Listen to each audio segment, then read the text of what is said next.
నిర్వహిస్తున్నారు. గత ఎన్నికల్లో చంద్రబాబు రుణమాఫీ పేరుతో రైతులను దగా చేశారని, మళ్లీ కొత్త హామీలతో వస్తున్నారని మండిపడ్డారు. చంద్రబాబు ఎన్ని పార్టీలతో పొత్తు పెట్టుకున్నా రానున్న ఎన్నికల్లో గెలిచేది వైసీపీని అని కాకాని స్పష్టం చేశారు.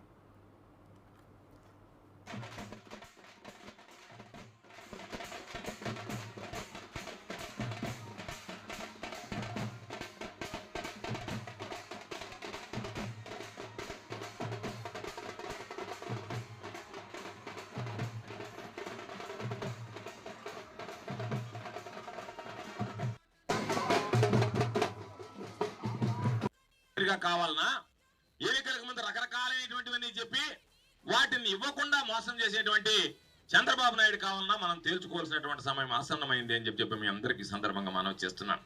ఈ మధ్య చెప్తున్నారు సూపర్ 6 బాబు షూరిటీ భవిష్యత్తు గ్యారంటీ అని చెప్పి పాపం అందరూ తీసుకొచ్చి కాగితాలు పంపిణీ చేసిపోయారు. ఈ మధ్య నీ మాటకే విలువ లేకపోయా, నీ మాట మీదనే నువ్వు మనిషివే షూరిటీ లేనటువంటి వాడివి అయిపోతుంది.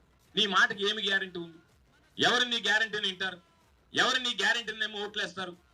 ముందు ఏరు దాటిన దాకా ఓడమల్లన్న అంటే ఏడు దాటిన తర్వాత బోడు మల్లన్న అనేటువంటిది అలవాటు అయినటువంటి నువ్వు ఆ రోజు వరకే కదా నీ పని అయిపోయిన తర్వాత ఇంక మళ్ళీ నీకు ప్రజలు కనిపించరు, ఎవరు కనపడరు కదా. అటువంటిది ఈ రోజు నువ్వు తగుదనమ్మా అని చెప్పి వీటన్నిటి మీద లీడర్లు కమ్ముకునేటువంటి విధంగా చేసి ఈరోజు మరలా నాకు ఓట్లు వేయండి అని చెప్పి వచ్చేటువంటి పరిస్థితి. సరే, దాన్ని వదిలిపెడదాం ఒక్క నిమిషం. స్థానికంగా చూస్తే పాపం మనకి అల్లిపురం రెడ్డి పోటీలో ఉన్నాడు. ఆయన ఈ నియోజకవర్గానికి సంబంధం లేదు, ఆయనది అల్లిపురం రూరల్ నియోజకవర్గం. ఆయన నా జీవితాన్ని సర్వేపల్లికి అంకితం చేశాను అని చెప్పి తిరుగుతున్నాడు. ఆయన ఎందుకు అంకితం చేశాడో మనకు తెలియదు. నేను మీ అందరికి చెప్పేది, ఆయన ఈసారి ఒక మాట చెప్తానే ఉంది, ఆయనకి చివరి ఎన్నికలు, ఓటేద్దాం, ఓటేసిన తర్వాత ఎవరిని అడగదాం పని. ఆయన చివరి ఎన్నికలైన తర్వాత ఇంక ఊర్లోకి రాడు కదా. ఈ రోజు నేను ఎందుకు వచ్చాను ఈ ఊర్లోకి? మరలా నిలబడ్డాను కాబట్టి ఓటు అడగడానికి వచ్చాను. మరలా ఎందుకు వస్తాను? మరలా నిలబడాలనేటువంటి